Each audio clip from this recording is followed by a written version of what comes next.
Hello friends, आज तुम्हाला भन्नाट अशी एक रेसिपी दाखवणार आहे.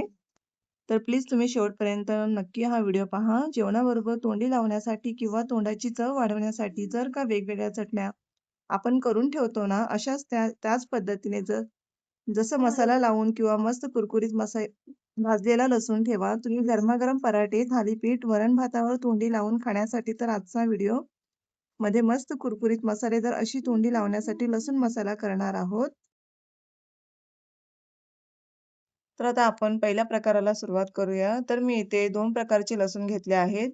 एक काढलेला आहे आणि एक सालीचा आहे. तर मीडियम आकाराची मी इथं घेतलेले आहेत. तुम्ही बघू शकता.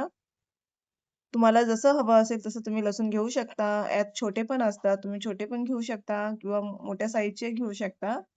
पण मीडियम आकाराचे घेतले आहे. तर आपल्याला सुरुवातीला लसूण थोडंसं टेचून घ्यायचं आहे खलबत्त्याच्या सहाय्याने.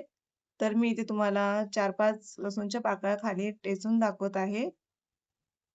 खलबत्त्याच्या सहाय्याने टेचून घेते मी. इथे बघू शकता तुम्ही. असं टेचून घेतलं पाहिजे, की त्यामध्ये आपला मसाला गेला पाहिजे आतपर्यंत. आतपर्यंत मसाला गेला, की लसणाला छान चव येते. राहिलेले सगळे लसूण मी परत प्लेटमध्ये पुन्हा ठेचून घेत आहे. तुम्हाला दाखवण्यासाठी थोडे 4 मी खाली दाखवले आणि बाकीचे राहिलेले आपल्याला प्लेटमध्येच करायचे आहेत. तर आपल्याला चवीसाठी लिंबूचा वापर करायचा आहे इथे.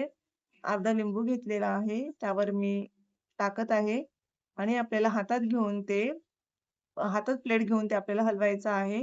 जोपर्यंत लिंबाचा रस लसणाला लागत नाही, तोपर्यंत आपल्याला व्यवस्थित हलवत राहायचं आहे.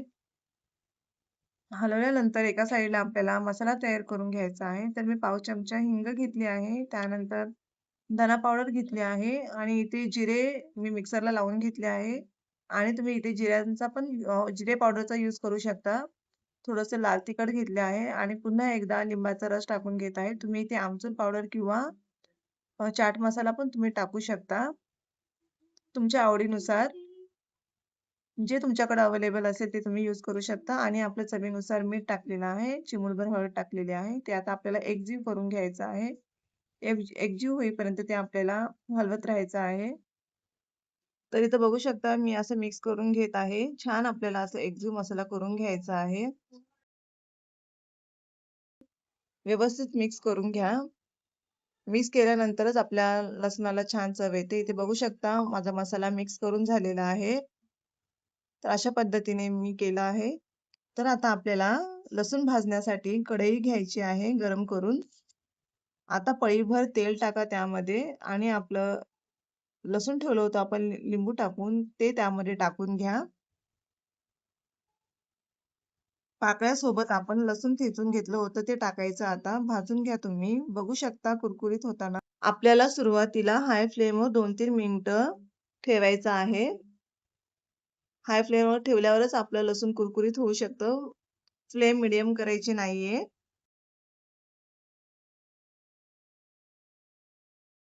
कुरकुरीत होत आलं की त्यामध्ये आपल्याला आपण जो तयार करून ठेवला होता ना मसाला, तो आपल्याला मिक्स करून घ्यायचा आहे. तो गोल्डन ब्राउन कलर येईपर्यंत आपल्याला मसाला हलवत राहायचा आहे. मी आता इथे फ्लेम कमी करून घेत आहे, कारण की आपलं लसूण गोल्डन कलरचं झालेलं आहे आणि हा केलेला मसाला सुद्धा त्यात टाकून घेते. मसाला चांगला हलवत राहायचा आहे, जेणेकरून लसणाला व्यवस्थित लागला पाहिजे आणि आपल्याला जास्त करपू पण द्यायचं नाही. करपलं की टेस्ट खूप बेकार लागते. त्यामुळे आपल्याला व्यवस्थित हे भाजून घ्यायचं आहे. व्यवस्थित भाजल्यानंतर ते आपल्याला एका प्लेटमध्ये काढून घ्यायचं आहे. जितका आपण ढवळत राहू, तितका मसाला आतपर्यंत बसेल. रंग थोडा बदलला की आपण काढून घ्यायचं, नाहीतर मसाला करपू शकतो. तर आता इथे पहिला प्रकार झालेला आहे. आपण इथे दुसरा प्रकार करूया. जे आपण साल काढून घेतलं होतं, त्याला पण मी पुन्हा तीच स्टेप यूज करत आहे. त्याला लिंबू टाकलं आहे थोडंसं आणि हातात प्लेट घेऊन आपल्याला ते व्यवस्थित मिक्स करून घ्यायचं आहे. जर लिंबाचा रस टाकलो नसतो तर आपण मसाला लसणला लागणार नाही. कारण की व्यवस्थित मसाला लागण्यासाठी आपण लिंबाचा रस लावलो आहे लसणाला. तर त्याच कढईमध्ये आपल्याला पुन्हा एक पळी तेल घ्यायचं आहे. कढई चेंज करायची नाही किंवा धुवायची नाही. त्यातच आपल्याला थोडंसं एक पळीभर तेल घेऊन पुन्हा तो लसूण टाकत राहायचा आहे आणि त्याला मिक्स करत राहायचं आहे. सतत मिक्स करत राहायचं आहे त्याला, जेणेकरून याचाही कलर गोल्डन रंगाचा होईपर्यंत.